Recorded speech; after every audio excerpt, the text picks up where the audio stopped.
Sunday அதுவுமா அமாவாசை. So அமாவாசை அன்னைக்கு சண்டே எதுவுமா இந்த பிரேம்ஸ் கிச்சனில் நம்ம இன்னைக்கு என்ன சமைச்சோம் அப்படின்றத பார்க்கலாமா? அதுக்கு முன்னாடி நீங்களாம் சாப்பிட்டீங்களா? இல்லைன்னா மறக்காமல் போய் சாப்பிடுங்க. ஸோ இன்னைக்கு நம்ம லஞ்ச் என்னன்னு பார்க்கலாம்.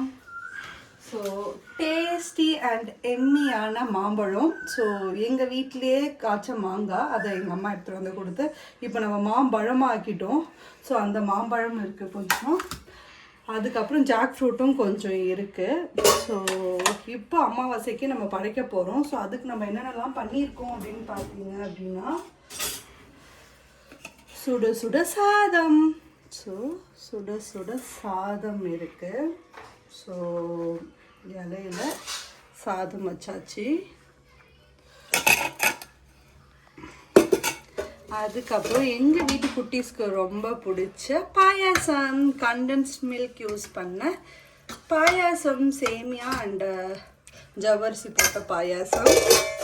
அதுக்கப்புறம் பார்த்திங்கன்னா அடிக்கிற வெயிலுக்கு குழு குழுன்னு இருக்கிறதுக்காக தயிர் தாளிச்சிருக்கோம் ஆக்சுவலாக.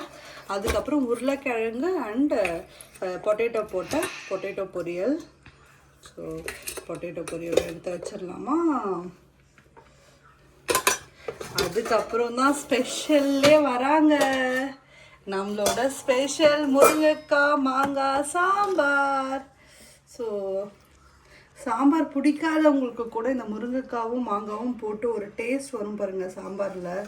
ஸோ முருங்கைக்காய் மாங்காய் சாம்பார். இது மட்டும் இல்லாமல் எங்கள் அம்மா செஞ்ச வத்தல். இது வந்து ஜவ்வரிசி வத்தல் ஆக்சுவலாக.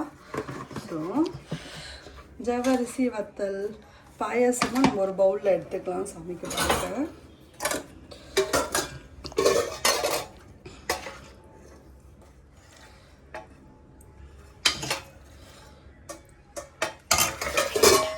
ஸோ சாமிக்கு படைச்சிடலாமா? ரொம்ப இம்பார்ட்டண்டாக இந்த வாழை இலையுமே எங்கள் வீட்டு மாடி தோட்டத்தில் விளைஞ்ச வாழை இலை.